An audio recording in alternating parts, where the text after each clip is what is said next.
bangkrut lah ya finansial, sampai aku akhirnya harus berpindah kehidupan dari yang tadinya aku bilangnya dunia fantasi, sampai akhirnya aku bisa menjalani kehidupan yang sebelumnya nggak pernah terpikir sama aku bahwa aku bakal ada di titik itu.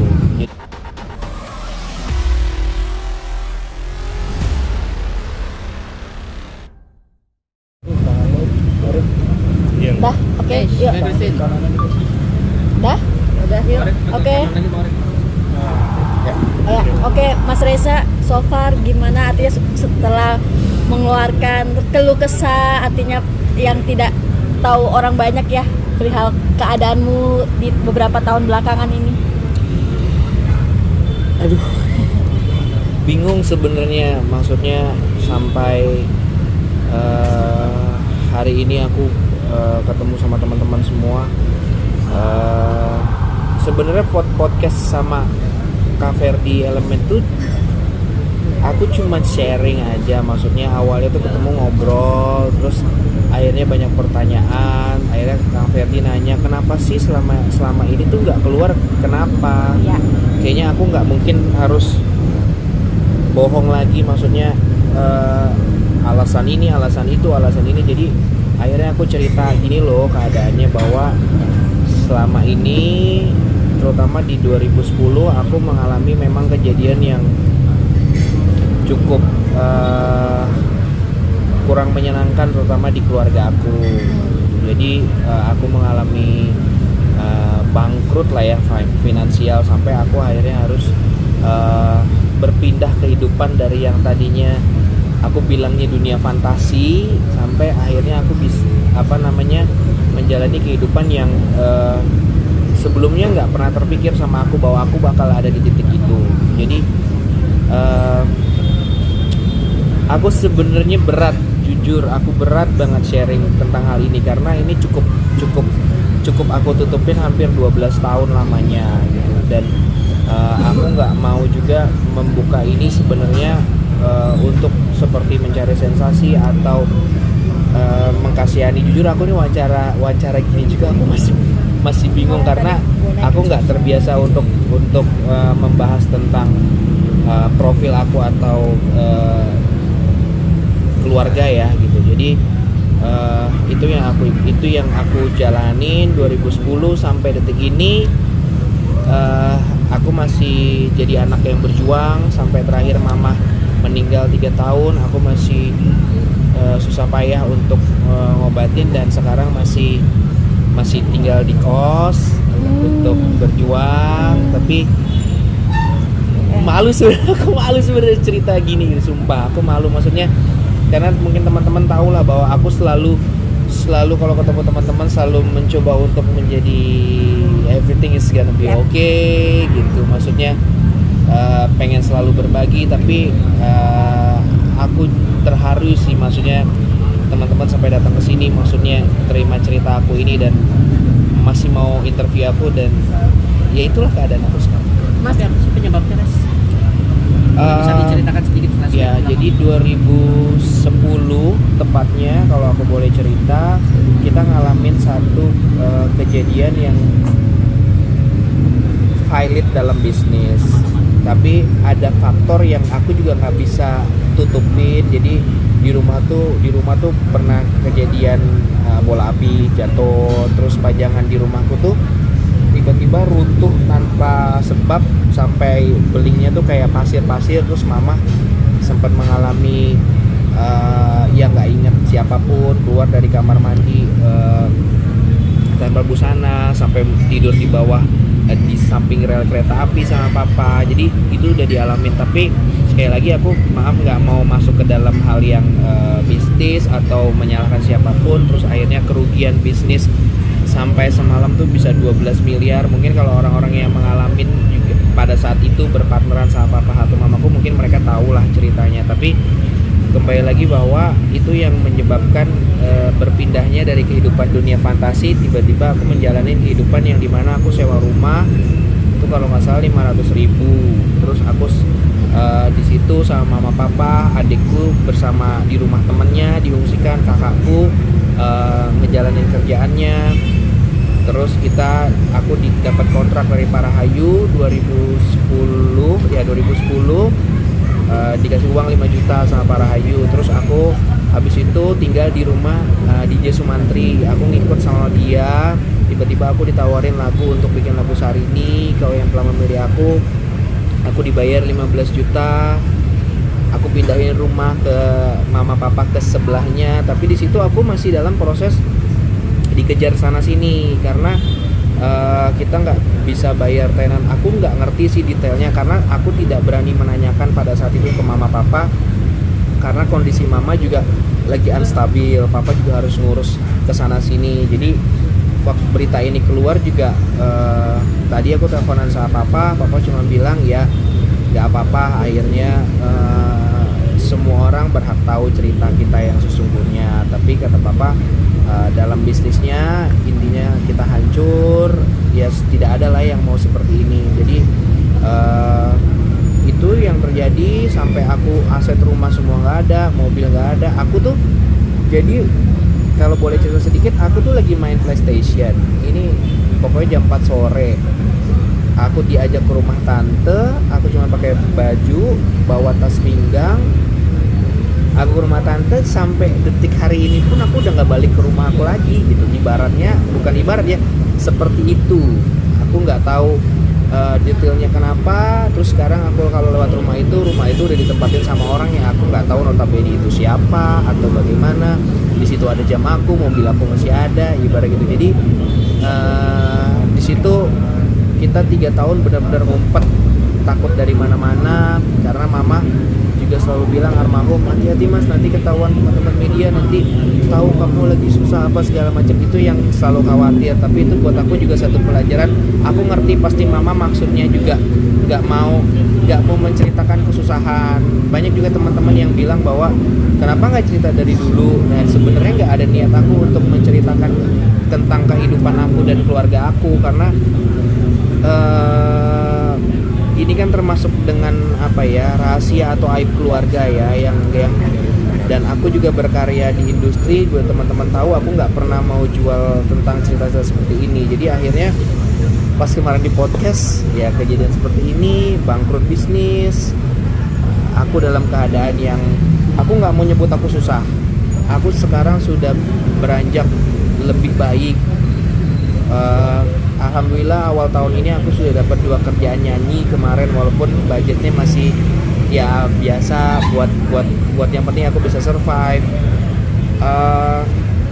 Terus berapa tahun ini juga aku lumayan more survive dibanding 2010, 11, 12, 13 itu bener-bener aku yang luar biasa. Waktu aku bikinin lagu Sarini juga aku ikut preskon sama teman-teman, aku bisa senyum-senyum padahal di rumah tuh lagi dikejar orang, lagi apa segala macam ya. Pilotnya itu rumah disita bank atau jadi nggak ada urusan sama bank. Jadi aku tidak tahu secara detail ya, tapi jadi kita tuh mama tuh adalah salah satu eksibitor. Terus kita di salah satu perusahaan, terus kita bikin pameran, kita pilot. Jadi aku nggak ngerti semenjak kejadian bola api itu tiba-tiba kita bisnis satu malam rugi, kita bisnis ini rugi di dalam eksibitor itu pameran. Jadi nggak tahu kenapa, aku pun bingung. Maksudnya gini, kok bisnis bisa sampai rumah semua habis, mobil semua habis, sampai ibaratnya minus. Nah itu pun sampai sekarang juga masih teka-teki buat aku. Tapi papa mama selalu bilang kita tidak ada berurusan sama uang orang atau apa. Jadi mungkin aku nggak ngerti lah, kalau pameran itu kan kita kayak misalnya pameran PRJ, kita kan harus bayar sekian puluh miliar untuk sewa tempat, untuk ini. Tiba-tiba pesertanya udah oke, tiba-tiba peserta nggak bayar ya, kita kan harus menyelesaikan itu. Jadi berapa kali pameran dari mulai 2008, 9, 10 habis, dan benar-benar 2010 itu gone semuanya. Jadi nggak ngerti lah aku itu kenapa. Yang jelas kalau teman-teman yang bisnis pameran mungkin mereka paham lah dengan sistematis yang aku sampaikan ini. Yang biasa di eksibitor pameran mereka pasti paham. Terus menerima kenyataannya seperti apa sih? Apa? Menerima kenyataannya ya kita tahu kan dengan situasi lo yang dulu dan sekarang harus aku sekarang jujur ya, mungkin kalau aku sekarang cerita jauh lebih better, sudah sangat menerima untuk diri aku, udah sangat menerima keadaan aku sekarang. 2010, 11, 12 tuh aku masih bengong, masih nggak tahu mau ngapain, masih berubah dalam arti kata yang biasa pergi ke mall ganti baju, terus kalau mau nyanyi pakai berlian sekian karat, pakai anting 1 karat, mau antingnya hilang nggak peduli apa segala macam. Tapi tiba-tiba honor pertama aku dapat dari Parahayu sama di Sumantri, aku beli nasi padang sama papa sama pindah rumah, itu kita makan bertiga sampai nangis. Jadi mentalitiku so far sudah more sehat. Justru malah aku sekarang ketakutan lagi ketika cerita ini ke-share ke banyak orang, karena aku takut teman-temanku yang masih WA karena tahu aku orang kaya, aku bagaimana, aku takut mereka nggak nerima aku. Jadi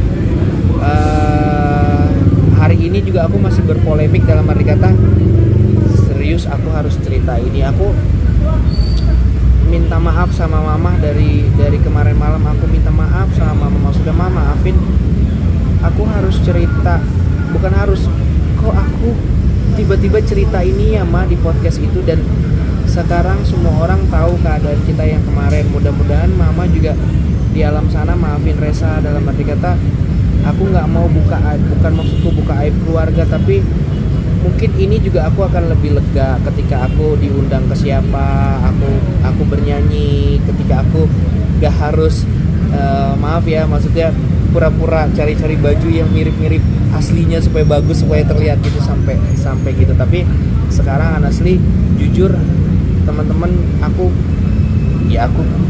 nggak perlu sibuk lagi kalau mau kemana harus sewa mobil, harus berdandan sok rapi, harus mau ketemu ini gimana nih, kita nggak punya duit, nanti kalau minum traktir gimana segala macam. Aku cuman mau rilis itu, siap, mau teman-temanku nggak mau berteman lagi lah sama Resa ternyata bukan anak orang kaya lagi apa ya, it's okay.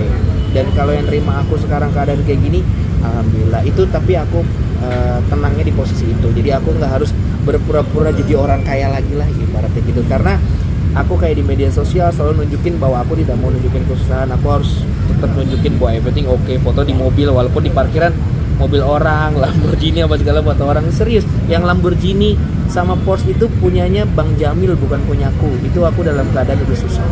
Berapa lama proses maksudnya menganggap kamu masih kaya gitu, berapa lama proses jalan? Tahun 2 tahun pertama pada saat itu masih, aku bukan menganggap aku kaya, aku masih berpikir bahwa ini jangan-jangan papa mama lagi ngerjain aku nih, lagi ngerjain anak-anak nih, disuruh susah apa segala, sampai berpikir. Tapi lama-lama kok ngerjainnya lama banget ya, kok sampai tiba-tiba mama bener-bener dikejar orang, ditagih harus bayar ini. Tapi alhamdulillah saya tegasin di sini semuanya sudah oke. Saya udah nggak ada dikejar terhadap bisnis yang lain. Paling saya masih punya hutang beberapa dengan teman-teman, atau yang belum, kemarin saya pinjemin uang belum saya bayar, tapi mereka mengerti karena keadaan saya gitu. Jadi tapi kalau untuk yang hutang bisnisnya semua alhamdulillah di 2014 semuanya sudah clear, alhamdulillah sekali.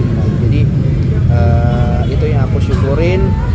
Mudah-mudahan mama nggak marah lah gitu sama. Sekarang kondisinya berarti lu lebih menghargai apa yang lu miliki dong.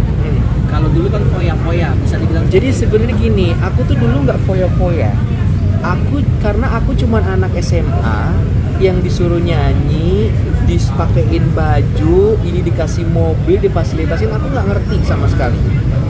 Jadi sebenarnya aku hanya kaget, loh, kok hari ini nggak gini, kok hari ini nggak gini gitu. Aku kok dibilang foya-foya sama sekali, karena fasilitas aku dikasih, aku jalan sama teman-teman sampai detik ini pun aku nggak mengubah sikapku dalam arti kata kalau aku punya uang yuk aku traktir makan apa segala macam, masih. Cuma memang bedanya dulu bener-bener aku datang ke mall, ke satu toko brand, karena udah kenal semua mama, tinggal bawa pulang baju, nanti urusan bill mama yang bayar gitu. Kalau sekarang bener-bener punya duit atau enggak gitu mau beli even ke toko yang ini kan gitu. Jadi hanya itu sih perubahan, tapi itu udah aku laluin beberapa tahun lalu. So far kalau teman-teman, jadi ini kejadian baru enggak, ini kejadian udah lama.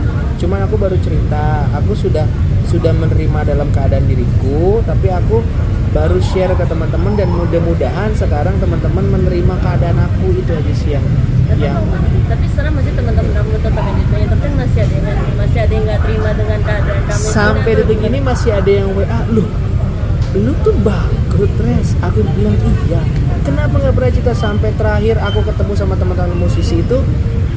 Jadi gini, awalnya aku podcast di tempat Averti itu cerita podcast biasa, terus pengen ngajak bisnis, nggak ada cerita begini.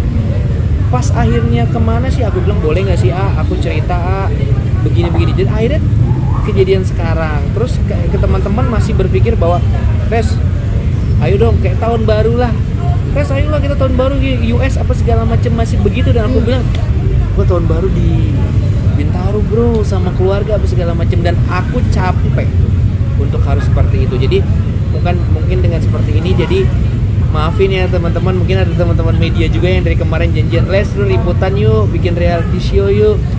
Boro-boro aku bikin reality show, ini gimana reality show, nanti bensinnya gimana. Jadi aku minta maaf kalau banyak teman-teman yang kemarin kalau mau janjian sama aku selalu menghindar atau Resa nih orang susah diajak ketemu nih, atau nggak komitmen, kalau ketemu suka hari ini berubah, hari ini tiba-tiba ngebatalin karena bukan apa-apa, aku kondisi lah. Jadi sekarang aku bisa kalaupun nanti Res janjian yuk ya, tapi aing teh nggak ada ongkos maya gitu. Jadi lebih bisa kayak gitu sih, lebih ke situ sih beban yang mau aku hilangin gitu. Guys, berarti beberapa tahun belakangan itu yang saat terpuruk lu hidup dengan kepura-puraan. Yes, sangat pura-pura. Dan merasa bersalah nggak saat itu ketika hidup dengan kepura-puraan? Sangat bersalah buat diriku, sangat membebani buat diriku. Jadi aku memang benar-benar jadi,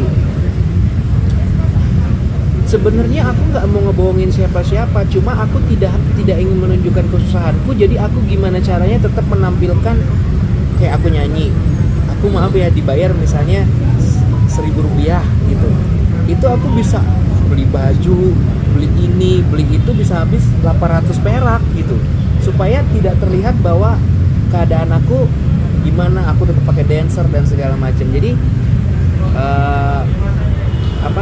itu sih. Jadi bukan berpura-pura ya, tapi lebih kepada bahwa karena almarhum mama sama keluarga jangan sampai orang tahu. Sampai aku lebaran beberapa tahun lalu jualan di masjid gitu sama adekku, terus kalau ada orang, jangan sampai orang tahu. Kalau ada yang mulai mungkin aku bukan artis yang ngetop banget dalam arti kata, semua kalau ditaruh di masih kayaknya kenal ya ini siapa.